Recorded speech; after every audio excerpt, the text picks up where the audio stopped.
রাসূল সাল্লাল্লাহু আলাইহি ওয়াসাল্লাম যেভাবে নামাজ আদায় করেছেন, আজকে চতুর্থ পাঠ 4 নম্বর অংশ। আমরা নামাজের শুরু থেকে কথা বলেছিলাম রুকু পর্যন্ত, রুকু থেকে উঠা পর্যন্ত, মনে আছে? এখন আজকে এরপরের কাজ কি? সাজদা। কি কাজ? রাসূল সাল্লাল্লাহু আলাইহি ওয়াসাল্লাম সাজদা কিভাবে করেছেন, কিংবা সাজদার ভিতরে কি কি আমল করেছেন, এই কথাগুলো আজকে আমরা জানবো। রব্বুল আলামিন যদি আমাদের তৌফিক দেয় বলি আমিন। সাজদায় স্বাভাবিকভাবে আমাদের সমাজে নারী এবং পুরুষের সাজদার মধ্যে একটু বিদ্যমান ব্যবধান দেখা যায়। কি যায় না? যায়। আমরা পুরুষরা যেভাবে সাজদা দেই, নারীরা এভাবে সাজদা দেয় না। অথচ ইসলাম কি বলে, হাদিস কি বলে, আল্লাহ রাসূল কি আমল করতে বলেছেন, তথ্য উপাত্ত আছে না নাই? আছে। সহিহ বুখারী 631 নম্বর হাদিস, সহিহ বুখারী হাদিস নাম্বার 631 নম্বর হাদিস, বিশাল হাদিস। মাঝখানে আল্লাহ রাসূল সাল্লাল্লাহু আলাইহি ওয়াসাল্লাম বলেছেন, সল্লু কামা রাআইতুমুনি উসাল্লি, নামাজ আদায় করো সেভাবে আমি নবীকে যেভাবে নামাজ আদায় করতে দেখেছি। এখন পুরুষের সেজদা নারীর সেজদার মধ্যে আল্লাহ রাসূল ব্যবধান রাখেননি, কিন্তু আমরা ব্যবধান দেখতে পাই। পাই কিনা? পাই। এটার আলোচনা হবে আমাদের সেজদার মাঝামাঝি অংশ, বাকি কথাগুলা। আবার দেখেন,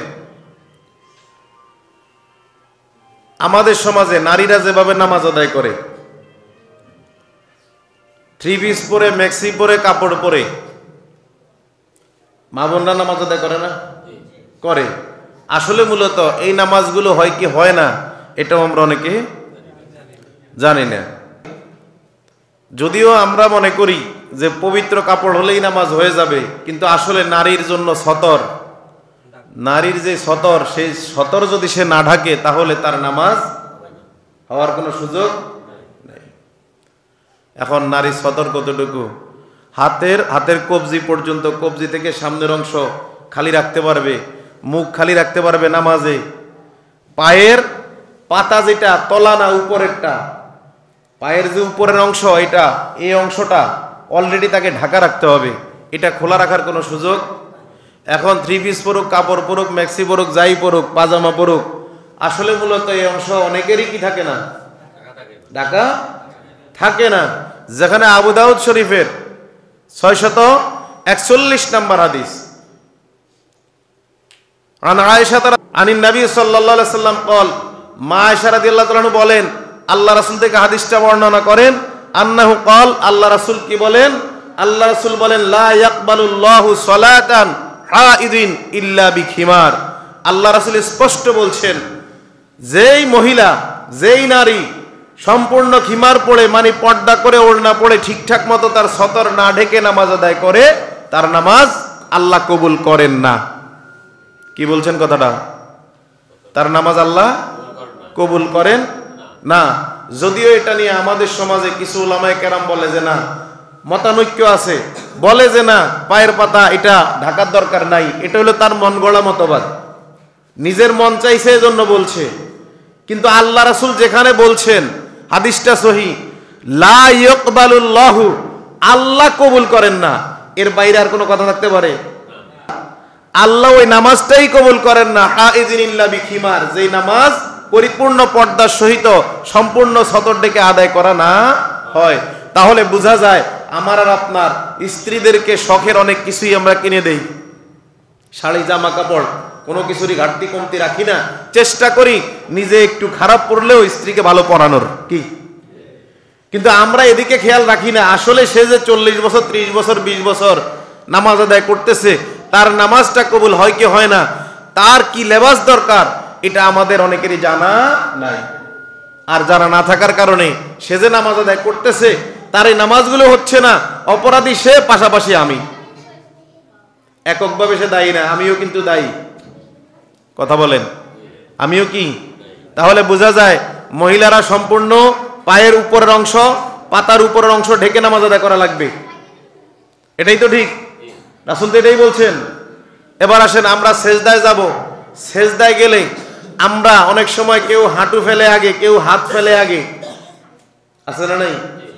হাঁটুর সমস্যা যে ব্যক্তির, বডির ওজন বেশি, কিংবা হাঁটুর সমস্যা যে ব্যক্তির, এই ব্যক্তি আগে হাঁটু ফেলতে পারে না, অসুস্থতার কারণে, সমস্যার কারণে, ফিজিক্যালি আনফিট হওয়ার কারণে এই ব্যক্তি আগে হাত ফেলে।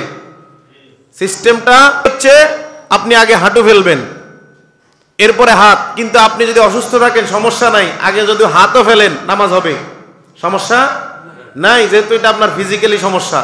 কথা বুঝাইতে পারলাম মনে হয়? এখন দেখেন সেজদায় গেলেন, সেজদায় যাওয়ার পরে আমরা আগে কি দেব? নাক না মাথা? মানে নাক না কপাল, কোনটা? নাক। যদি আগে কপাল দেই বিপদ আছে না নাই? আল্লাহ যে মানুষকে উত্তম ভাবে সৃষ্টি করছেন এটা তার আরেকটা প্রমাণ। এই জায়গায় যদি হাড়ের উপরে নরম মাংস না দিতেন, আপনার কপালের মতো যদি এই জায়গাটাও শক্ত থাকতো, সেজদাও আপনি আরাম, কথা বলেন, পাইতেন? পাওয়ার কোনো সুযোগ ছিল না। এজন্য আগে নাক ফেলে তারপরে কি ফেলবেন? কপাল। আবার উঠানোর আগে আগে কি উঠাতে হবে? নাক। আগে কি? আগে নাক, পরে কপাল। সুনানে নাসাই হাদিস নাম্বার 1100। আমরা সেজদায় গেলে পায়ের পাতাকে, মানে পাকে কিভাবে রাখবো? আমরা এক একজন এক এক নিয়মে রাখি, রাখে না? রাখি। আনা আয়েশা রাদিয়াল্লাহু তাআলা আনহা ক্বালাত, মা আয়েশা বলেন, ফাকাততু রাসূলুল্লাহ সাল্লাল্লাহু আলাইহি সাল্লাম যাতা লাইলাতিন, এক রাত্রে আমি আমার স্বামী নবী আকরাম সাল্লাল্লাহু আলাইহি ওয়াসাল্লামকে হারিয়ে ফেলছি। এক রাত্রে আমি নবীকে হারিয়ে ফেলছি, অর্থাৎ আমার পাশে এখন তাকে দেখতে পাইনি। এরপরে বলছে আমি খোঁজা শুরু করলাম। ফান্তাহাইতু ইলাইহি, যখন আমি তাকে খুঁজে পেলাম। যখন তাকে, কাকে খুঁজে পাইছে? রাসূল আকরাম সাল্লাল্লাহু আলাইহি সাল্লামকে। ওয়া হুয়া সাজিদুন, মা আয়েশা বলতেছেন আমি যখন তাকে খুঁজে পেলাম, দেখতে পেলাম তিনি সেজদায় অবনত। সুবহানাল্লাহ। কেমনে আছে? সেজদায়। এরপর বলছে ও কদামাহু মানসুবাতানি, তার পা গুলো ছিল দাঁড়ানো, খাড়া, এরকম খাড়া ছিল। কোন সময়? সেজদা অবস্থায়। পা যে আমরা রাখি, পা এরকম খাড়া রাখতে হবে। তাহলে বোঝা যায় পাগুলো খাড়া রাখাটাই সুন্নাহ।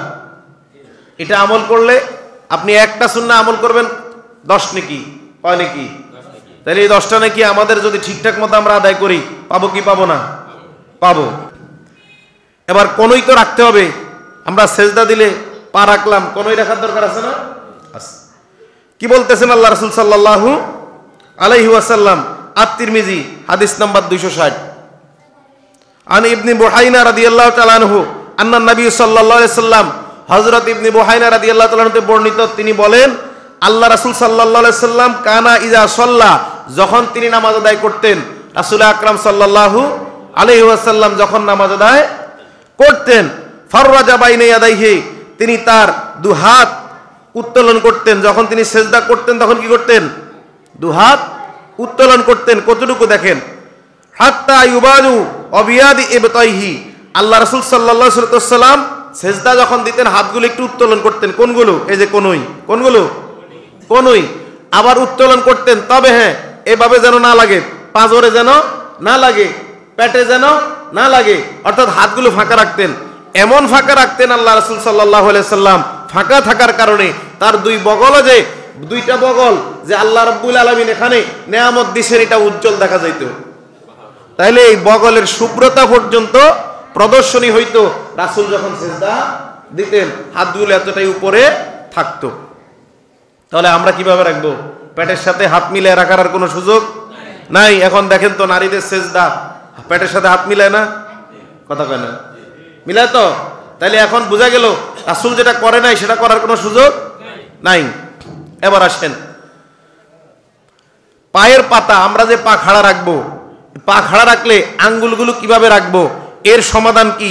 আল্লাহ রাসূল সাল্লাল্লাহু আলাইহি ওয়াসাল্লাম বলেন, সহিহ বুখারী 828 নম্বর হাদিস, সহিহ বুখারী হাদিস নাম্বার, আন আবি হুমায়দা সাঈদি, হযরত আবি হুমায়দা সাঈদি রাদিয়াল্লাহু তাআলা হতে বর্ণিত, তিনি বলেন ক্বালা রাআইতু রাসূলুল্লাহ সাল্লাল্লাহু আলাইহি সাল্লাম, আমি আল্লাহ রাসূল সাল্লাল্লাহু আলাইহি ওয়াসাল্লামকে দেখলাম আল্লাহ রাসূলকে দেখলাম, ফাইদা সাজাদা, যখন তিনি সেজদা দিতেন, ওয়াদা ইয়াদাইহি, তার হাতের তালুগুলো মেঝেতে রাখতেন। কোথায়?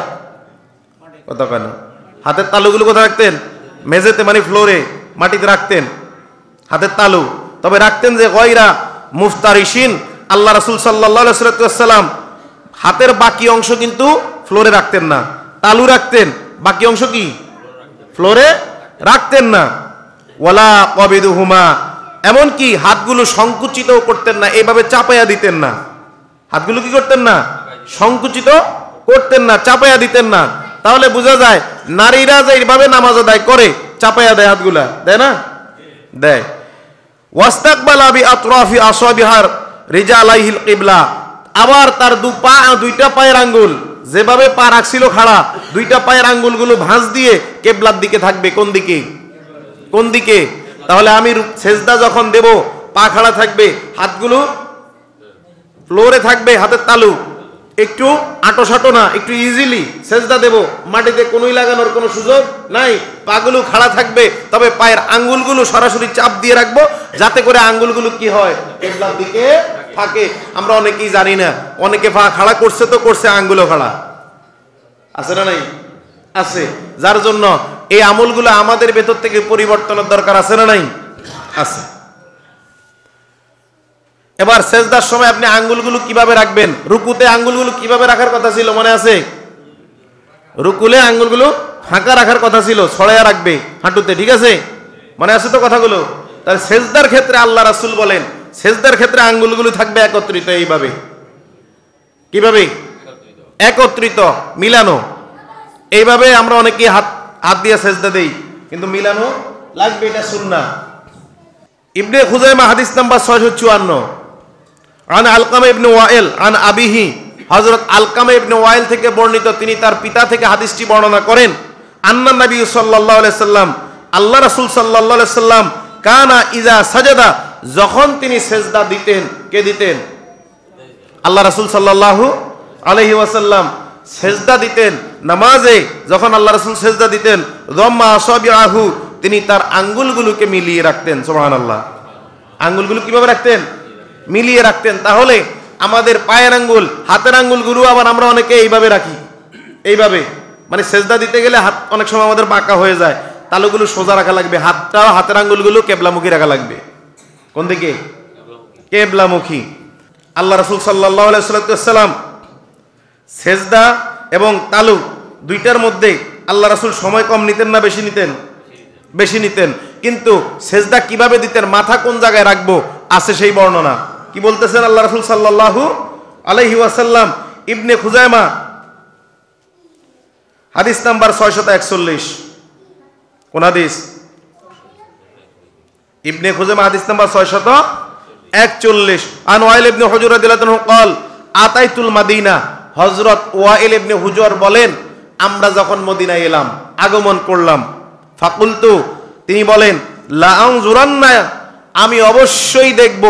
লা আনজুরান্না, তিনি এখানে গ্যারান্টি দিলেন, আমি অবশ্যই দেখব। কি দেখব? ইলা সালাতি রাসূলুল্লাহ সাল্লাল্লাহু আলাইহি ওয়াসাল্লাম, আল্লাহ রাসূল কিভাবে নামাজ আদায় করেন আমি সেটা অবশ্যই দেখব। গুরুত্ব দিছে কি দেয় নাই? এই দেখার মধ্যে মনোযোগ থাকবে কি থাকবে না?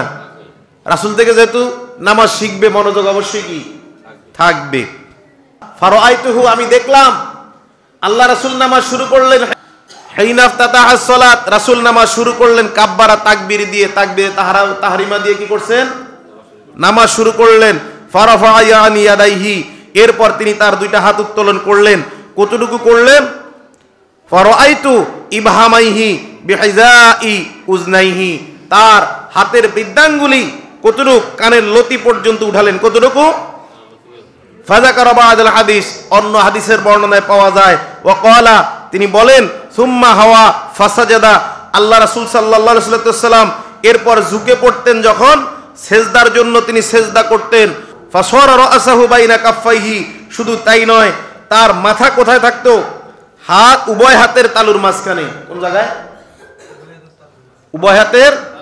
তাহলে দুইটা হাত আমি সেজদা রাখলাম, দুই হাতের তালুর মাঝখানে কি থাকবে? কোন জায়গায়? সেজদায়। কোন জায়গায়? সেজদায়। মনে থাকবে তো? এবার আসেন, সেজদার সময় যে হাত সোজা করবেন, যেখানে বলছিলাম নারী এবং পুরুষের নামাজের ব্যবধান আমাদের সমাজে দেখা যায় না মহিলারা যেভাবে সেজদা করে, এই সেজদা হাতগুলো বিছিয়ে দিয়ে করে, দুইটা হাত ফ্লোরে বিছিয়ে দিয়ে করে। যদি কেউ দুইটা হাত ফ্লোরে বিছিয়ে দিয়ে কি করে নামাজ আদায় করে, তাহলে এই ব্যক্তি বা এই মহিলা আল্লাহ রাসূল সাল্লাল্লাহু আলাইহি ওয়াসাল্লাম তার এই নামাজের ব্যাপারে কি সিদ্ধান্ত দিলেন, এটা মনে হয় হাদিসে নাই। আসেনি? আছে, খেয়াল করেন। ইবনে আবি শায়বা প্রথম ভলিউম অধ্যায় নাম্বার 36 হাদিস নাম্বার 1, একবারে প্রথম হাদিসটা। আন আবি হুরায়রা রাদিয়াল্লাহু তাআলা আনহু রাসূলুল্লাহ সাল্লাল্লাহু আলাইহি ওয়াসাল্লাম, হযরত আবু হুরায়রা রাদিয়াল্লাহু তাআলা আনহু বলেন আল্লাহ রাসূল সাল্লাল্লাহু আলাইহি ওয়াসাল্লাম ইরশাদ করেন, ক্বালা ইযা সাজাদা আহাদুকুম, যখন তোমরা কেউ সাজদা দিবে, যখন তোমাদের মধ্যে কেউ সাজদা দিবে, ফালা ইয়াফতারিশ ইয়াদিহি, সে যেন তার হাতগুলোকে বিছিয়ে না দেয়। কেমনে? ইফতারাশিল কালব, কুকুরের মতো। কেমনে? কুকুর যেভাবে মাটিতে বসে, পা বিছিয়ে বসে না, পাগুলো মেলে দেয় না, পা বিছিয়ে যেভাবে মাটিতে বসে, পুরো পাটাই তার মাটির সাথে সংযুক্ত থাকে, ফাঁকা থাকে না, ঠিক এইভাবে তোমরা কেউ সেজদা দিও না। কারণ কি? ওয়ালিয়াদুম্মা ফাখিজাইহি, আল্লাহ রাসূল সাল্লাল্লাহু আলাইহি ওয়াসাল্লাম বলেন তোমরা সেজদায় সাবলীল থাকবে, হাতগুলো ঠিকঠাক মতো রাখবে। তাহলে আগের হাদিসগুলোতে আমরা পাইলাম রাসূল সাল্লাল্লাহু আলাইহি ওয়াসাল্লাম সেজদায় যখন হাত দিতেন, হাত রাখতেন, তার তালু থাকতো ফ্লোরে, হাতগুলো তার হাতের কোনোই থাকতো উঁচুতে, আঁটোসাঁটো ভাবে থাকতেন না, ইজিলি থাকতেন। আবার হাত মেলতে যায়া আমরা যখন জামাতে নামাজ আদায় করি, মেলতে যায়া এমন মেলি আরেকজন সেজদা দেওয়ার সুযোগ নেই। 2 নাম্বার আল্লাহ রাসূল যেটা সেজদায় পড়তেন, সুবহান রাব্বিয়াল আলা ওয়া বিহামদিহি, কি পড়তেন? সুবহান রাব্বিয়াল আলা ওয়া বিহামদিহি। আল্লাহ রাসূল সাল্লাল্লাহু আলাইহি ওয়াসাল্লাম সেজদায় এটাও পড়তেন। এটা আরেকটা তাসবিহ, আপনি এটা পড়লেও নামাজ হবে। এই যে আমরা পড়লাম সুবহান রাব্বিয়াল আলা ওয়া বিহামদিহি, এটা আবু দাউদের 870 নম্বর হাদিস ছিল। সুবহানাকা আল্লাহুম্মা রব্বানা ওয়া বিহামদিকা আল্লাহুম্মা গফিরলি, 3 নম্বরে আল্লাহ রাসূল সাল্লাল্লাহু আলাইহি ওয়াসাল্লাম এই তাসবিহটি পড়তেন। সুবহানাকা আল্লাহুম্মা, হে আল্লাহ তুমি পবিত্র, রব্বানা ও আমার প্রতিপালক, ওয়া বিহামদিকা সকল প্রশংসা তোমার জন্য, আল্লাহুম্মা গফিরলি আল্লাহ তুমি আমাকে ক্ষমা করে। কোন জায়গায়? কোন জায়গায় বলছে কথাটা? সেজদায় বলছে আল্লাহ তুমি আমাকে কি করে দাও? ক্ষমা করে দাও। আমরা সেজদায় সময় দেই না, উল্লেখযোগ্য সময় নেই না। এ কারণে আমরা এখানে অনেকক্ষণ সময় না দেওয়ার কারণে আমাদের মনের আকুতি যা আর্তনাদ আমরা কিছুই সেজদায় বলতে পারি না। অথচ আল্লাহ রাসূল স্পষ্ট বলছেন বেশি বেশি দোয়া কোন জায়গায় করবে? কথা বলেন, কোন জায়গায়? সেজদায়। অথচ আমরা 3 বার সুবহান রাব্বিয়াল আলা শেষ করার আগেই কিন্তু উঠার চেষ্টা। তাহলে আমার মনের আবেদন, আমার চাওয়া পাওয়া আল্লাহ রাব্বুল আলামিনের কাছে আমি কি উপস্থাপন করব? উপস্থাপন করার দরকার আছে না নাই? আছে। আমরা সেজদায় সেটা না করে আমরা অন্য সময়ে করি। এবার দেখেন সহিহ মুসলিম 487 নম্বর হাদিস, একই হাদিস 233 সহিহ মুসলিমের। আবু দাউদের 872 নম্বর হাদিস, আল্লাহ রাসূল সেজদার আরেকটি তাসবিহ পড়তেন, সুবহুন কুদ্দুসুন রব্বুল মালাইকাতি ওয়ার রূহ। যদিও এটাকে আমরা আবার রমজানে তারাবির মধ্যে কাজে লাগাইছি, এই রমজানে তারাবির মধ্যে কাজে লাগাইছে এই দোয়াটা। অথচ এটা আল্লাহ রাসূল সাল্লাল্লাহু আলাইহি ওয়াসাল্লাম কখনো তারাবির ফাঁকে এই দোয়া পড়েনি নাই। কিন্তু আমাদের সমাজে সালাম ফিরাইতে দেরি, যেই চিত্র পাওয়া যায়, যেই সুরে, যেই জোরে, যে আওয়াজে, মনে হয় যেন মসজিদ ভাঙি ফেলবে। সম্পূর্ণ বেদাত। পড়বেন, আপনার বেদাতের গুনাহ হবে। রাসূল যেটা করে নাই সেটা আমি আপনি করার কোনো চান্স, করার কোনো সুযোগ নাই। এবার আসেন আল্লাহ রাসূল সাল্লাল্লাহু আলাইহি ওয়াসাল্লাম যেটা পড়ছেন, সহিহ মুসলিম 771 নম্বর হাদিস এবং 201 নম্বর হাদিস, আল্লাহুম্মা লাকা সাজাদতু, ও আল্লাহ আমি তোমাকে সেজদা দিলাম, ওয়াবিকা আমানতু তোমার প্রতি ঈমান আনলাম, ওয়ালাকা আসলামতু তোমার কাছে আত্মসমর্পণ করলাম, মাথা নত করলাম, সাজাদা ওয়াজহিয়া লিল্লাযী খালাকাহু, আল্লাহ আমি তোমাকেই সেজদা দিলাম, আমার সেই মুখটাই তোমাকে সেজদা দিল যেই মুখটা তুমি নিজে সৃষ্টি করছো। কে সৃষ্টি করছে? আল্লাহ। ওয়াসুওয়ারাহু এবং আমার আকৃতি, আমার চেহারা সেটাও কিন্তু তুমিই বানাইছো। ওয়াশাক্কা সামাহু ওয়া বাসারাহু আমার কর্ণশক্তি মানে শ্রবণ শক্তি, দৃষ্টি শক্তি সেটাও কে বানাইছে? কে বানাইছে? তাবারাকাল্লাহু আহসানুল খালিকিন, আমি কৃতজ্ঞতা স্বীকার করলাম আল্লাহর, বললাম আল্লাহ তুমি কত উত্তম ভাবেই না আমাকে বানাইছো। এখন আমরা জানি না, পড়ি না, বুঝি না, শিখি না, যার জন্য আমলও করি না। তাহলে কি বোঝা যায়? আমরা এই কথাগুলো হয়তো বা দেখা গেছে এই আলোচনা এখানেই শেষ, কিছুক্ষণ পরে ভুলে যেতে পারি, অসম্ভব কিছু না। যার জন্য এই আলোচনাগুলো সিরিজ আকারে আমার ইউটিউব চ্যানেলে আছে, যার জন্য আপনার যদি মন চায় অবসর সময়ে যত আলোচনা পাবেন বক্তাদের সেখানে দেখতে পাবেন। নামাজের আলোচনা আছে, তবে সিরিজ আকারে আলোচনা নাই। আমরা শুরু থেকে শেষ পর্যন্ত যেভাবে শেষ করতে চাচ্ছি, যদি কারো মন চায় সরাসরি আমার চ্যানেলে ঢুকবেন, পাবেন সিরিজ আকারে আছে, একবারে স্টেপ বাই স্টেপ। যদি আপনি ইউটিউবে সার্চ দেন মুফতি মাসুদ আলম জিহাদি, সেখানেও পাবেন, অথবা মুফতি মিডিয়া এটা সার্চ দিলেও পাবেন। ফেসবুক পেজ আছে, সেখানে আপনি ছোট ছোট এই যে কাটিংগুলো পাবেন, সেখানে সরাসরি ফুল ভিডিও পাবেন না। আমরা যদি নামাজ শিখতে চাই, শিখতে হবে, এটা ফরজ, এটা নফল কিছু না। আল্লাহ কবুল করুক বলে আমিন। এবার দেখেন আল্লাহ রাসূল সাল্লাল্লাহু আলাইহি ওয়াসাল্লাম অনেকগুলো কথা বলছেন, আমি একবারে বাছাই করে করে মূল কথাগুলো বলতেছি। সেজদার মধ্যে সহিহ মুসলিমের 483 নম্বর হাদিস এবং 216 নম্বর হাদিস, আল্লাহ রাসূল কি বলছেন? আল্লাহুম্মা গফিরলি যামবি কুল্লাহু দিক্কাহু, আল্লাহুম্মা গফিরলি, হে আল্লাহ আমাকে ক্ষমা করো, যামবি কুল্লাহু দিক্কাহু, আমার প্রত্যেকটি পাপ তুমি মোচন করো। আমরা সুবহানাল্লাহ বলবো না? আমরা সেজদায় যদি এই দোয়াটা পড়ি, আমাদের গুনাহ মাফ করবেন কে? আল্লাহ রাব্বুল আলামিন। আল্লাহ রাসূল নিজে পড়ছেন, যিনি মাসুম ছিলেন, গুনাহ করেন নাই, গুনাহ কি জিনিস জানেনও না, তিনি যদি আল্লাহর ভয়ে ভীত হয়ে এতগুলো দোয়া পড়তে পারেন, আমার আর আপনার সেজদায় সময় বেশি নেওয়ার দরকার আছে না নাই? আছে। এবার দেখেন, শুধু তাই না, একই হাদিসের কথা, ওয়াজিল্লাহু ওয়া আউওয়ালাহু ওয়া আখিরাহু, আল্লাহ আমার আগের গুনাহ, পরের গুনাহ, ছোট গুনাহ, বড় গুনাহ, সব গুনাহ তুমি মাফ করে দাও। ওয়া আলা নিয়াতাহু ওয়া সিররাহু, আমার প্রকাশ্য গুনাহ এবং গোপনীয় গুনাহ, সব গুনাহ তুমি আল্লাহ কি করে দাও? মাফ করে দাও। কে বলছে কথাগুলা? আল্লাহ রাসূল সাল্লাল্লাহু আলাইহি ওয়াসাল্লাম। সেজদার অনেক দোয়া আছে, আমি সংক্ষেপে শেষ করলাম। এবার আসেন দুই সেজদার মাঝখানে আমরা কি পড়ি? একটা সেজদা দিয়ে উঠলাম, এখানে একটা সময় আছে না আমাদের? আছে না নাই? আছে। তো এখানে আমরা কি পড়ি, এটা আমাদের জানার দরকার আছে না নাই? আছে। কিন্তু তার আগে আমরা সেজদায় কতক্ষণ সময় নিমু, এই জিনিসটা আমরা হয়তো জানি না। আল্লাহ রাসূল কতটুকু নিতেন আমরা একটু বলি। সহিহ বুখারী হাদিস নাম্বার 821, আন আনাস ইবনে মালিক রাদিয়াল্লাহু তাআলা আনহু, হযরত আনাস ইবনে মালিক রাদিয়াল্লাহু তাআলা থেকে হাদিসটা বর্ণনা, ক্বালা, তিনি বলেন, ইন্নী লা আলগু আন উসাল্লি বিকুম, নিশ্চয়ই আমি অবশ্যই রাসূল সাল্লাল্লাহু আলাইহি ওয়াসাল্লাম যেভাবে নামাজ আদায় করেছে, কামা রাআইতুন নবী সাল্লাল্লাহু আলাইহি ওয়াসাল্লাম, রাসূলকে যেভাবে নামাজ আদায় করতে দেখেছি সেভাবেই আমি কি করব? নামাজ আদায় করব, কিন্তু কম বেশি করব না। ইউসাল্লি বিনা আন, কম বেশি করব না। কান আনাস ইবনে মালিক ইয়াসনাউ শাইআন লাম আরাদতুম তাসনাউনাহু, হাদিসের বর্ণনাকারী, যদিও এখানে সংক্ষিপ্ত আনাস রাদিয়াল্লাহু তাআলা কে নিয়ে আসছে, কিন্তু মূল বর্ণনাকারী হযরত সাবিত রাদিয়াল্লাহু তাআলা, তিনি বলতেছেন, আমি আমার সামনে যারা ছিল তাদেরকে বলছি, হযরত আনাস ইবনে মালিক যেভাবে নামাজ আদায় করে তোমরা কিন্তু সেভাবে করো না। কি বলছি? আনাস ইবনে মালিক যেভাবে নামাজ আদায় করে তোমরা সেভাবে করো না। কানা ইযা রাফা রাসাহু মিনার রুকুই, যখন তিনি রুকু শেষ করতেন, মাথা রুকু থেকে উঠাতেন, কমা, তিনি যখন দাঁড়িয়ে যেতেন, হাত্তা ইয়াকুলুল কাইল ক্বাদ নাসি, তখন অনেকেই তার রুকু থেকে দাঁড়ানোর পরে যে সময়টা তিনি নিতেন, অনেকেই মনে করত তিনি সেজদার কথা ভুলেই গেছেন, এতক্ষণ সময় তিনি দাঁড়িয়ে থাকতেন।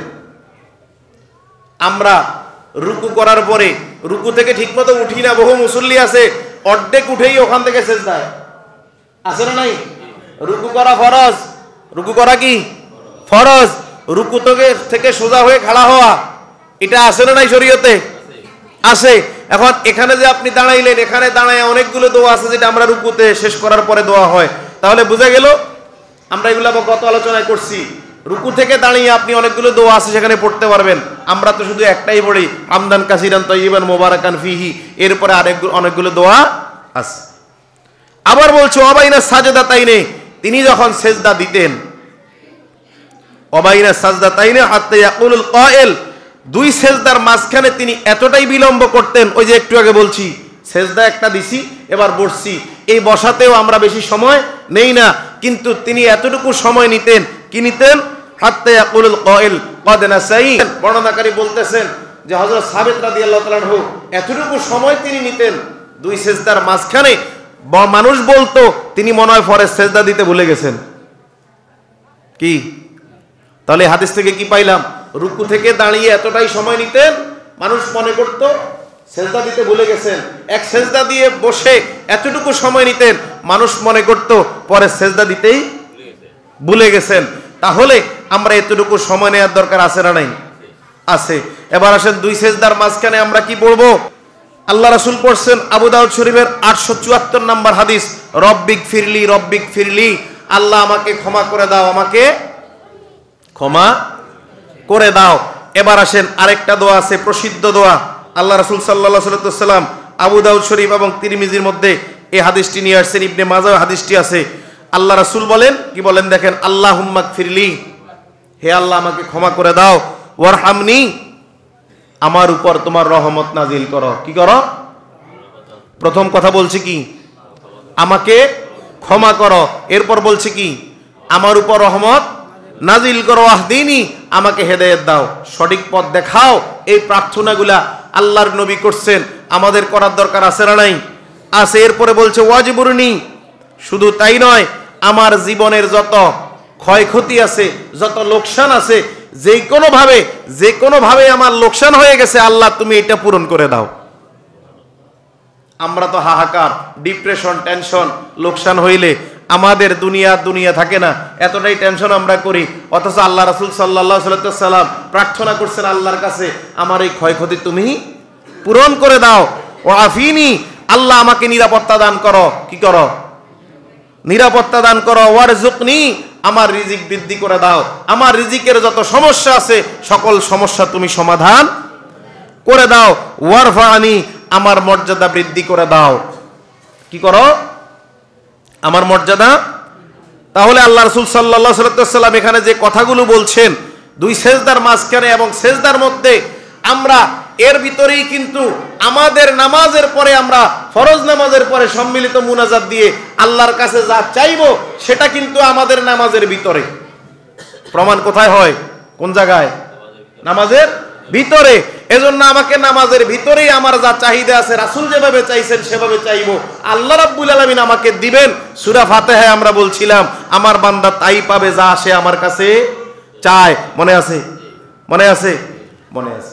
এখন দেখেন, তাহলে ফরজ নামাজের পরে সম্মিলিত মুনাজাত রাসূল দেয় নাই, আমরা দেওয়ার কোনো সুযোগ নাই। যেখানে আগে দিছে, আল্লাহ রাসূল সাজদার মধ্যে দোয়া করছে, উঠে দোয়া করছে। আপনি কি চাইবেন নামাজের পরে? সব চাওয়া তো ভিতরে। কি কথা কয় না? সব চাওয়া কোথায়? ভিতরে। সময় স্বল্প। এবার আসেন আমরা পরবর্তী অংশ তাশাহুদ আমরা কি করব সেটা আমাদের আগামী জুমায় আলোচনা হবে ইনশাআল্লাহ। আমাদের আর দুইটা সিরিজ আলোচনা হবে, একটা তাশাহুদ সালাম ফিরানো থেকে সালাম ফিরানোর আগ পর্যন্ত, আরেকটা সালাম ফিরানোর পরে রাসূল কি আমল করছেন।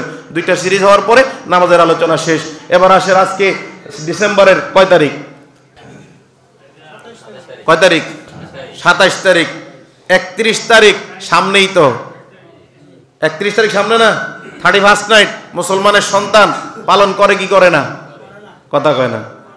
যে মুসলমানের সন্তান কিংবা মুসলমান দাবি করে সে করে না, নামকাও আসতে মুসলমান যারা, তারা কিন্তু এটা ছাড়ে না। এটা তো বাস্তবতা। অথচ ইসলাম কি বলে?